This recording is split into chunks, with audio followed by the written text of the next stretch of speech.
In the beginning, there was darkness, and then, bang, giving birth to an endless expanding existence of time, space, and matter. Now see further than we've ever imagined, beyond the limits of our existence, in a place we call the universe. The universe is vast, wondrous, electrifying. But for space travelers looking for a thrill ride, it could be a one-way ticket. It's a place from which you can't return, or at least not in the form in which you went in. Go where no one has dared to venture. Take a virtual tour of the deadliest places in our galaxy and beyond.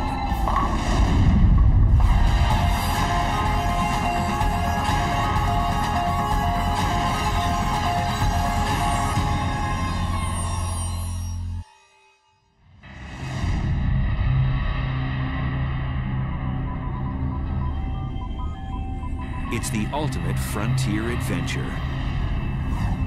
Space travel.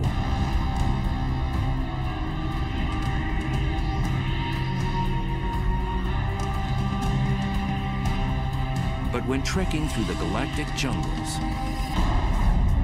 one must steer clear of the cosmic hot zones, places teeming with violence and intrigue.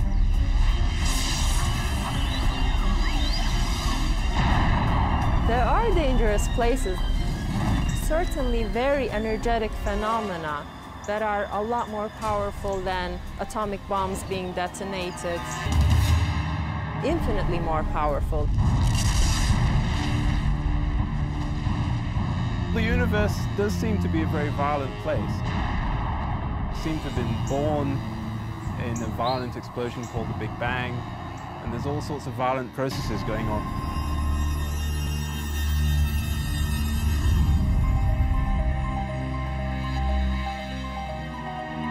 On December 27, 2004, satellites picked up the greatest cosmic explosion ever recorded. A blast 30,000 light years away, which had the power to briefly alter our planet's upper atmosphere.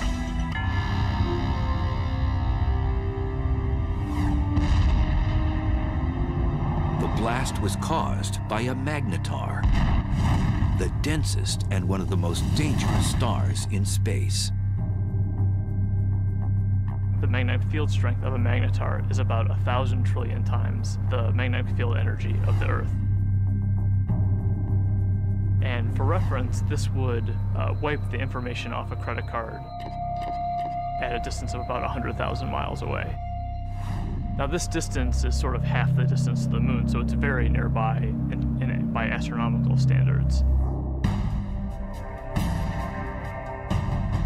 These mischievous stars have the strongest magnetic field in the universe. Scientists have confirmed 12 of these rare stars in our galaxy, and there may be more.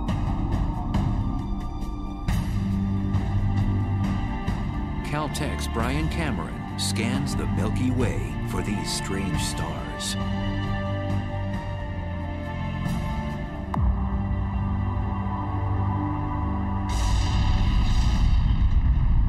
Magnetars are a special class of neutron stars with ultra-strong magnetic fields, the densest form of matter in the universe. The first magnetar showed itself in the form of a high-energy event that was detected in the late 70s, although at the time we didn't know that it was a magnetar. It wasn't until the early 90s that researchers suggested that these objects were dominated by magnetic fields, and that the magnetar theory was actually confirmed. Magnetars are born out of the death throes of massive stars. When a star dies, it begins to collapse and go supernova. Sometimes a dense neutron star forms from the cinders of that supernova explosion. During the process, a few neutron stars become magnetars, which possess a strong magnetic field. These stars eject high-energy emissions of X-rays and gamma rays. We think that normal neutron stars are born from regular stars that are something like 10 or 20 times the mass of the sun. But there's evidence that magnetars are born from possibly even more massive stars than this, something like 40 times the mass of the sun. Typically, a star of such mass would be too heavy to form a neutron star. Instead, its mass would collapse into a black hole. Black holes are formed from cramming a certain amount of mass in a certain volume, and for whatever reason, these stars are unable to do that. One theory is that some massive stars undergo a weight loss program right before exploding as a supernova, losing 90% of their mass. So instead of collapsing into a black hole, the emaciated star becomes a neutron star with extreme magnetic powers. When the magnetic force gets incredibly strong, it deforms the magnetar's crust, creating seismic events called starquakes on its surface. And eventually, this crust breaks under the stress, and the magnetic field reconfigures itself into a lower energy state. And when this happens, a fireball is launched off the side of the star. So starquakes on neutron star surfaces are thought to give rise to these giant flares that we see.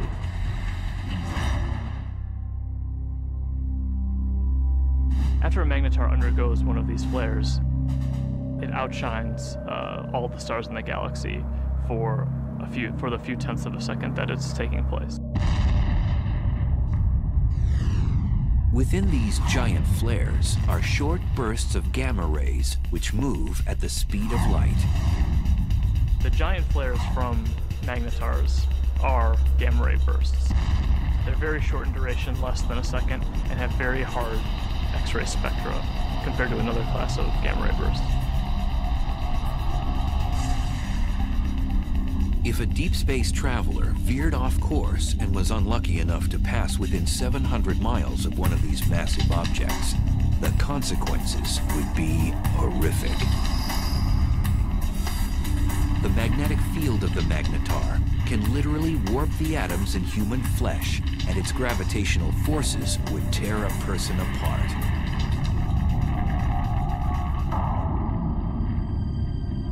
So then, how close would a magnetar have to be to wreak havoc in our solar system? Some suggest that a blast from a magnetar even 10 light years away could produce cosmic chaos that would destroy our ozone layer and cause mass extinctions. The chances of that happening are so low that, they're completely implausible. It would be no different than a regular star passing through the solar system. And we know that the regular star has not passed through the solar system since the solar system formed.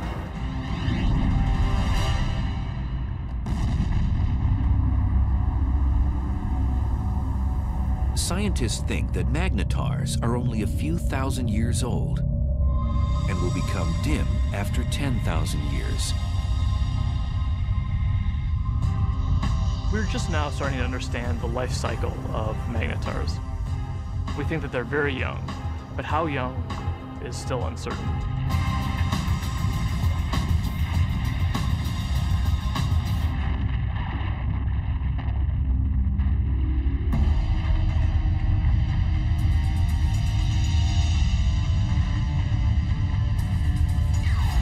In addition to magnetars, satellites and ground-based observatories have been picking up other violent things in space.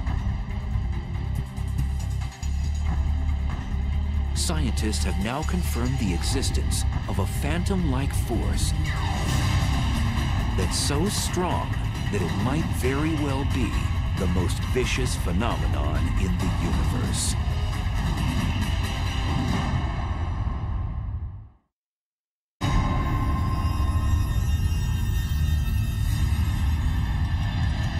Stealthy filthy villains haunt each and every galaxy. One particular beast tears up anything in its path and gobbles it down like a cocktail hors d'oeuvre. It's one of the most bizarre and destructive phenomenon in the universe, a black hole. I think a black hole is the place which is more violent than anywhere else in our universe. It's like going over the edge and you can't get back. It's fatal attraction, I suppose.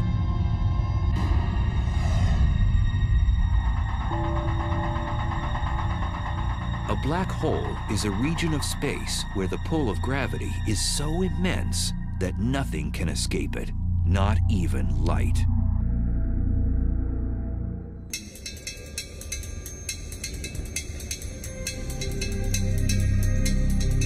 Astrophysicist and triathlete Ferial Ozel is attempting to unlock the mysteries surrounding this elusive cosmic force.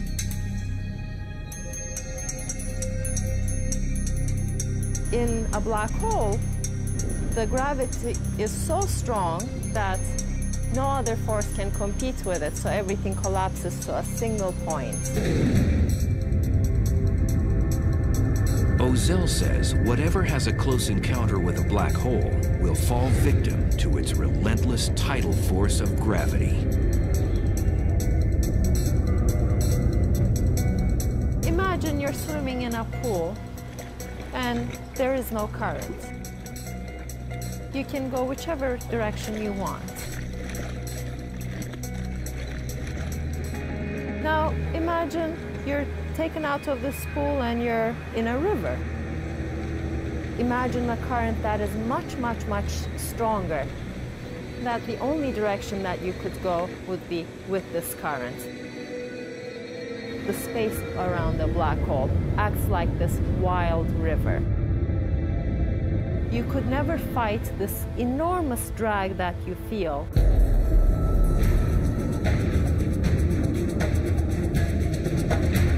As an object approaches the edge of the black hole, called the event horizon, it reaches the point of no return. As you come closer and closer to this event horizon, you would already be approaching this extremely fast motion of space under you. And your only future direction is now into the black hole.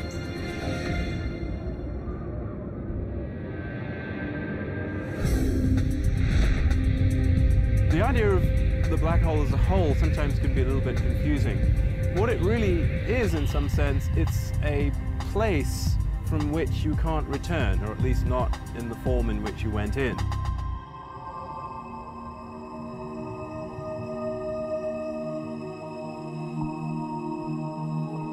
Black holes are difficult to detect because, as the name suggests, you cannot see one by itself because it's black.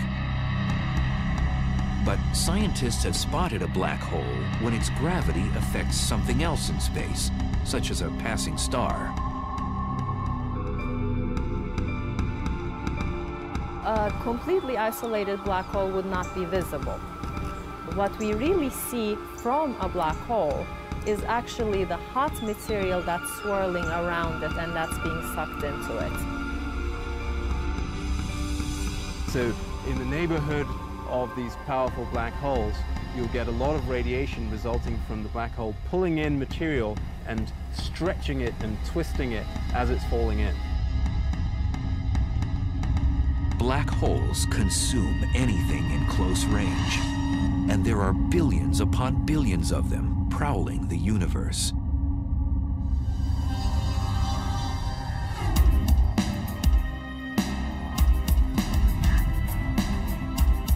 Astrophysicist Andrea Ghez is one of the world's leading black hole hunters.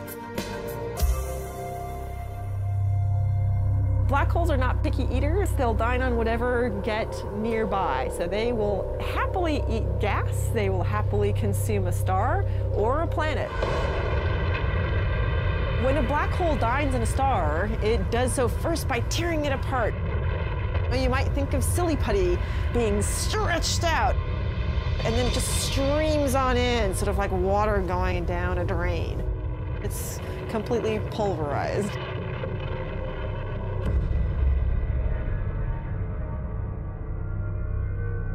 Black holes are produced, we believe, by the collapse of the core of a massive star, something like 25 or 30 times the mass of the Sun or more. When it comes to the end of its lifetime, a massive star burns its core all the way past helium, carbon, nitrogen, oxygen, all the way to iron, which has no more nuclear fuel.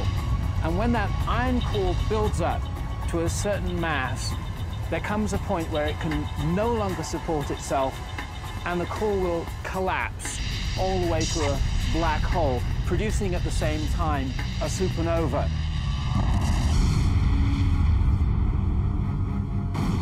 The supernova sends out explosive amounts of energy, so anything in its vicinity will get obliterated. Then the remnants of the explosion fall into a newly formed black hole. And it seems the key to the black hole's allure is gravity. Gravity will pull things around, just like the sun's gravity pulls the planets around. In fact, stars will happily orbit the black hole for most of its life and won't actually be sucked in. These stars are actually safe from the fatal attraction of the black hole. But if you do venture too close, like extremely close to the edge, then you do get sucked in. Scientists believe there are millions of wayward black holes throughout our galaxy, the Milky Way. And because we can't readily see them, one could be right next door. So how close does something have to be to get sucked into a black hole? Too close to a black hole is about the distance between the sun and the Earth, but that is certainly too close. For future space travelers, death by a black hole would be a violent way to go.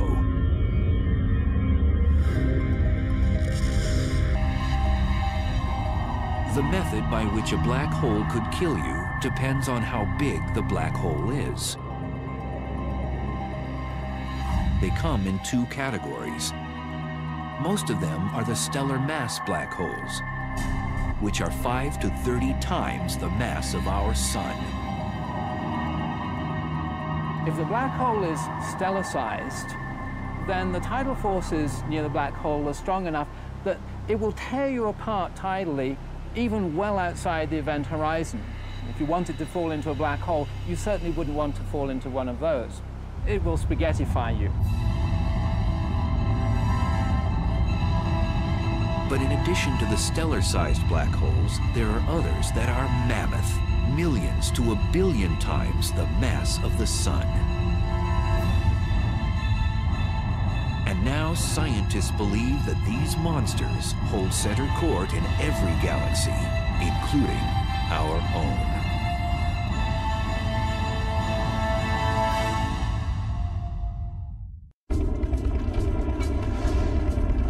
Black holes. They're one of the most mysterious and potentially dangerous oddities in space. A black hole has a ravenous appetite. It sucks in everything in its path and spits out what it doesn't devour. And now scientists have discovered there are supermassive black holes, which are millions of times bigger than their stellar mass cousins.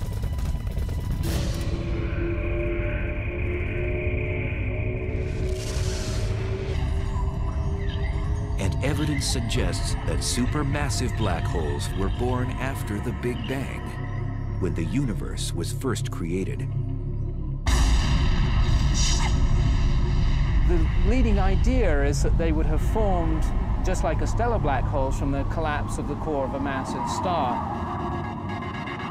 But then they grew by feeding grossly from the gas from other galaxies which collided with them.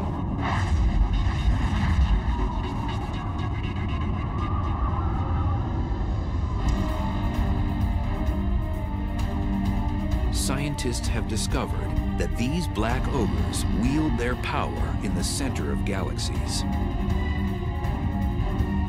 The supermassive black holes are at the center of the galaxy, most likely because they're the most massive object within the galaxy. Massive objects tend to sink to the middle, so you'll always find them at the center of a galaxy.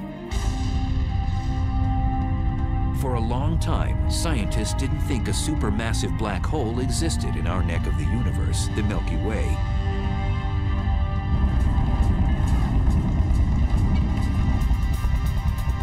But in 1995, astrophysicist Andrea Ghez set out to prove one exists.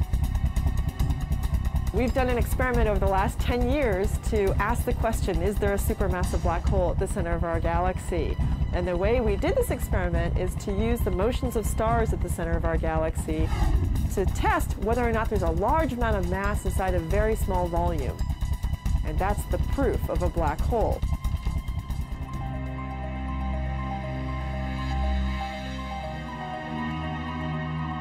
At the Keck Observatory in Hawaii, which houses one of the largest telescopes in the world, Ghez began using a groundbreaking technology called adaptive optics, which brings into focus faraway objects. So this is without adaptive optics. This is what you would see. In this big square, there's nothing. We turn adaptive optics on, and you see the stars. This region contains the stars that provide the keys to our experiment. So we want to watch how these stars move. Ghez noticed that there was a large cluster of stars orbiting around an invisible object at the center of our galaxy. And they were moving at an unusually rapid rate. So we can actually see these stars that are really close to the center, and we can watch them go around. Those stars go around the black hole just the way the planets orbit the sun. The orbits tell us where the black hole is, so it's located right where the star is. That's the center of our galaxy. And the details of exactly how fast these stars are going around and how tight the orbits are tells us the mass of the black hole, which we think today is 4 million times the mass of our sun. For Ghez, confirming that a supermassive black hole indeed exists at the heart of our galaxy was like summiting Mount Everest. It was incredibly exciting to discover the supermassive black hole at the center of our galaxy, simply because it was a question we had set out to address. The question, is there a supermassive black hole? We could design an experiment that actually got at it.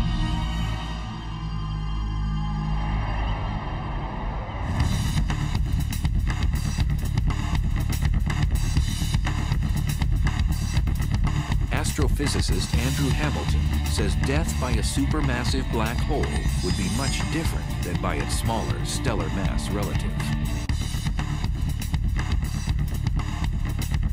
If you want to go and be a tourist and have the ultimate experience of falling inside a black hole and finding out what's really there, go visit a supermassive black hole. Much better idea. Unlike a stellar black hole, which would rip you to shreds before entering its deadly vortex, a space explorer could actually experience free-falling inside a supermassive black hole. Inside a supermassive black hole, it turns out that even though the black hole is more massive, it's also much larger in size, and that means that the tidal forces are weak enough that you could pass through the event horizon and fall deep inside the black hole without being tidally torn apart. But deep down inside the black hole, the centrifugal force of the rotation of the black hole provides effectively a repulsion. If there's any matter at all inside it, then stuff that's falling in will tend to collide with stuff that's trying to get out. And the result of that collision of energies is an unimaginably chaotic maelstrom of super hot, dense plasma. And in that case, your fate is that it can roast you.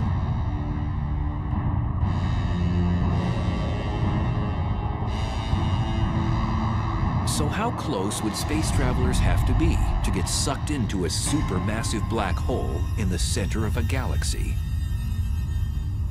For a supermassive black hole, you would have to be about 1 million to 1 billion miles from the black hole to feel its influence.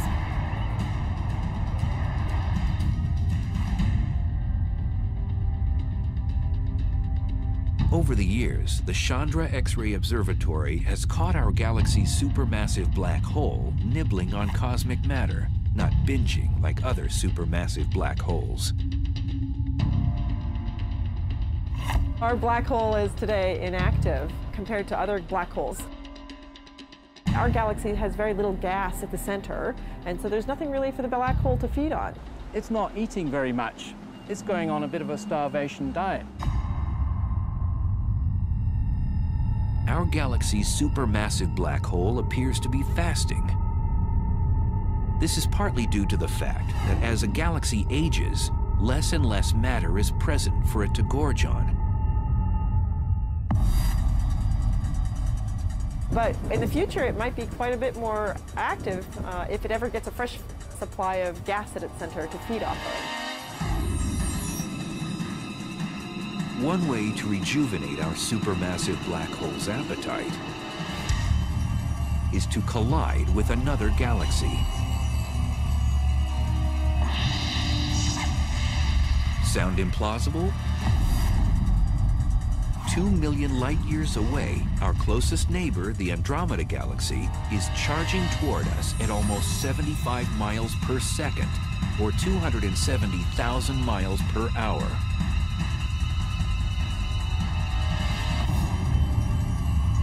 In the future, scientists predict the two galaxies will collide. And upon impact, the larger galaxy may engage in one of the most primitive acts known in the universe.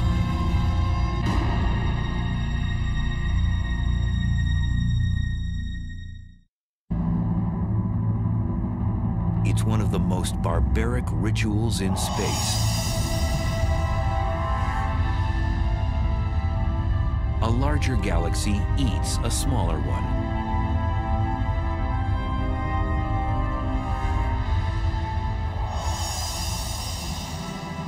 The scenario isn't a science fiction writer's fantasy.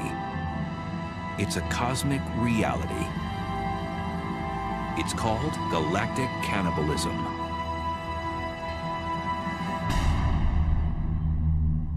The ghastly event can occur on the celestial highway when two galaxies have a head-on collision.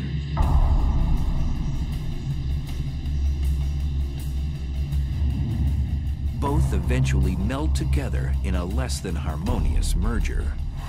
If you're a galaxy, it's very violent. You're torn to shreds.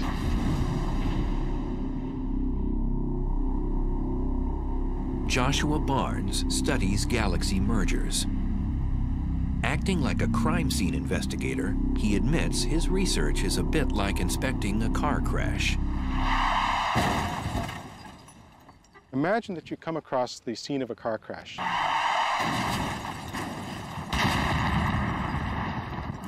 Two wrecked vehicles, but no witnesses. Nobody to tell you what happened. All you have is the physical evidence. That's basically what we have to do when we study colliding galaxies. So there are no witnesses to a galactic collision. All that you have is the present state of the wreckage. So you have to conduct a sort of forensic investigation to try and figure out what happened on the basis of what you have today. If they collided head-on, you would know because the fronts were squashed up, but if they, say, sideswiped each other, which is actually more likely in galactic collisions, that would leave you a completely different pattern of wreckage, and you could interpret that. So what causes galaxy mergers? It's gravity. Everything in the universe is falling freely through space, and where you've got two large objects like galaxies, their mutual gravity pulls them together, so they fall into each other. So it's really just the force of gravity pulling things around. The galaxies that we're seeing colliding today, most of them have been bound and destined to collide for upwards of 10, 15 billion years, and they're only now just making it to that first collision.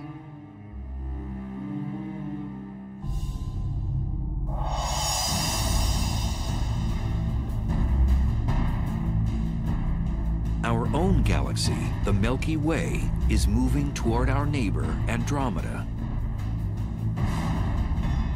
Both galaxies are spiral in shape, but Andromeda is about twice as massive, with a supermassive black hole the mass of 30 million suns.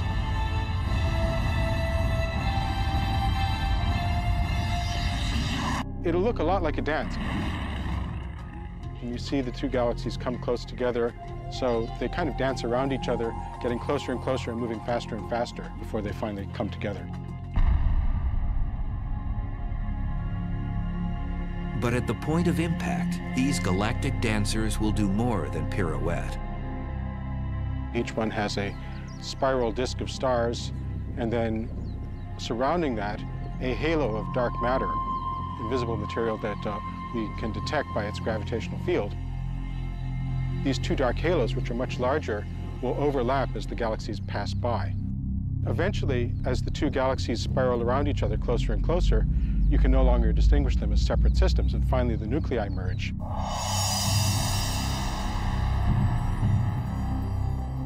When Andromeda and the Milky Way collide, that's going to be the biggest collision that the Milky Way has seen, something like 5 billion years' time. The good news is that we, the solar system, will have a grandstand view. What will happen is that two galaxies, their spiral disks, are going to get tidally torn apart into fantastical shapes.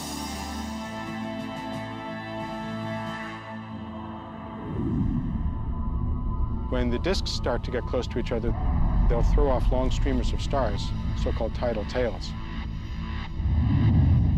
And what happens to the sun and the solar system, should we still be around, it really is hard to predict. We could get lucky and be on one of those tidal tails and get a sort of bird's eye view of the whole process as we fly out. Or we could get thrown into an orbit plunging towards the center of the merging galaxies. There's basically no way to say.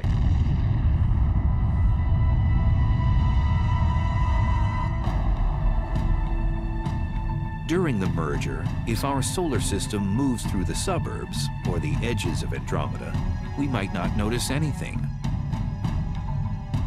On the other hand, countless stars and space material could be propelled towards the planets, potentially disrupting their orbits around the sun.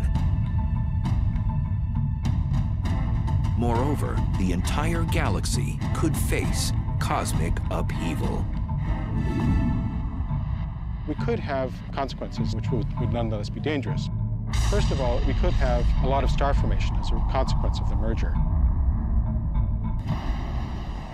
Currently, both the Milky Way and Andromeda Galaxy have plenty of interstellar gas, the raw material from which stars are born. Now that would mean a lot more evolved stars, supernova, going off in our vicinity. And that could create shock waves, blast waves, bursts of cosmic rays, which would have nasty consequences.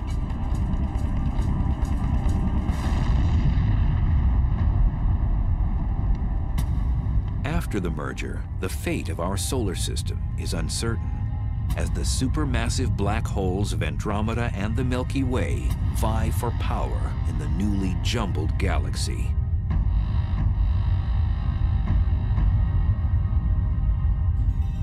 When they merge, they're going to form a new galaxy, and these two supermassive black holes will gradually spiral into the middle of the new galaxy. They will be a binary black hole for a short time. And these black holes will start to swallow gas as the collision stirs things up. Gas will fall into those black holes. They're going to turn on. They're going to start emitting radiation. But the potential for fireworks, possibly for fueling the black holes at the centers of the galaxies, matter falling into them, possibilities like that do exist. And then the only safe place to watch the process would be on one of those tidal tails riding out and escaping the collision.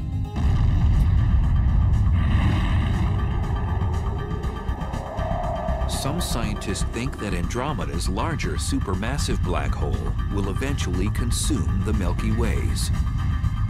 The two black holes will spiral in the center and become a binary black hole, and ultimately will merge with one another to become yet an even bigger supermassive black hole.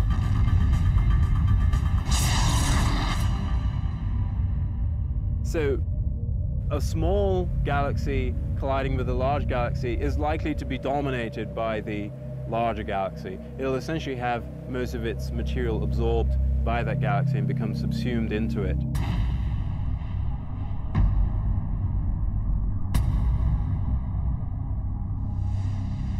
Scientists believe galaxy mergers are a way of life in the universe.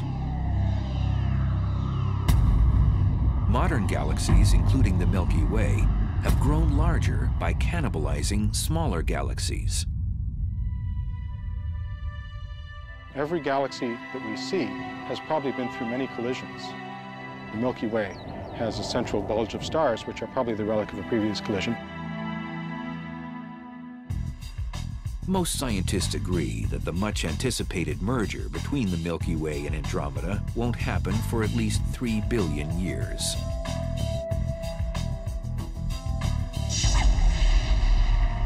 But there may be more immediate dangers in space. In cosmic neighborhoods millions of light years away, there are hyperactive galaxies that have become the big bullies on the block.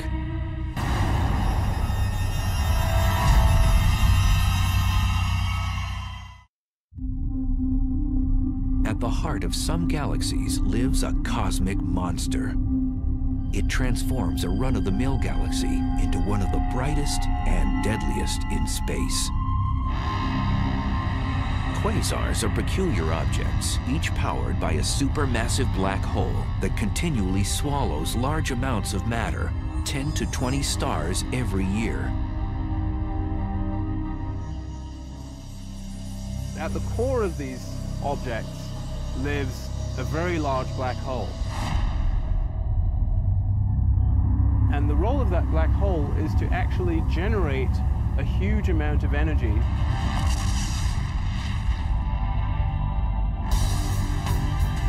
Quasars are the most energy-efficient mechanisms in the cosmos. They give off more power than 100 normal galaxies. And they're 10 trillion times brighter than our sun.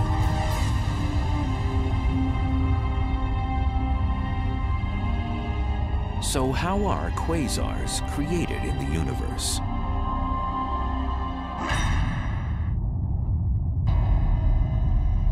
There's a fairly good connection between the last stages of a galactic merger and the so-called quasar phenomenon.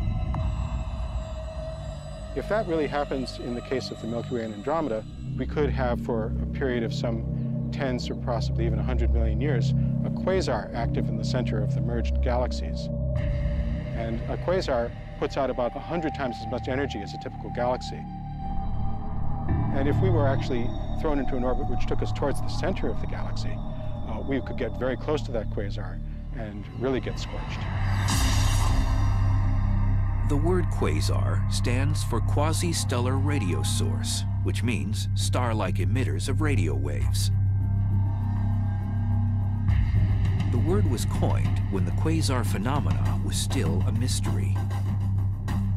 Now we know they're not star-like at all.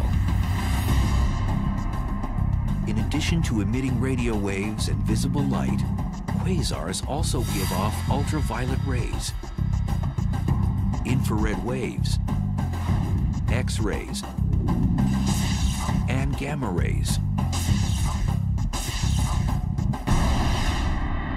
All deadly if something or someone gets too close. A quasar is a supermassive black hole at large distance that is active. It's powerful, it's emitting light, and we can observe it in many wave bands. Quasars were first discovered in the 1960s, but as radio telescope imaging got better, astronomers discovered that some of those quasars also have powerful jets beaming out of them. These particular quasars are called blazars, probably some of the most violent phenomena in the universe.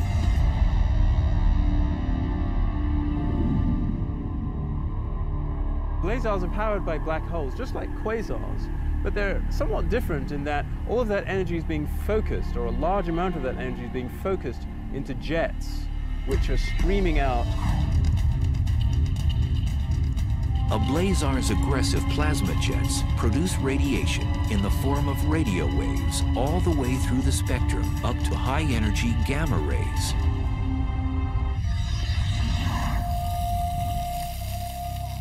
Astrophysicist Glenn Piner has been investigating the physical conditions at the centers of these exotic galaxies.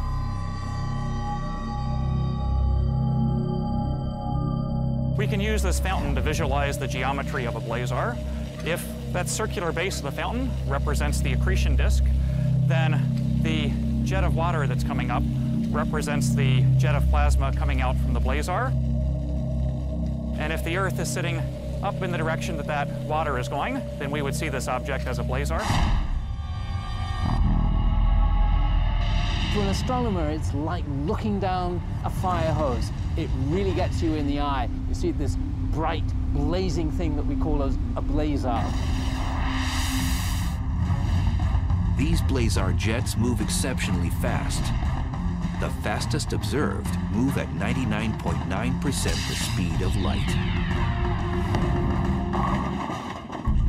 If you were to take a small object like this bowling ball and you wanted to accelerate it up to 99.9% of the speed of light, you would have to give this bowling ball all the energy produced in the world for an entire week to accelerate it to that speed.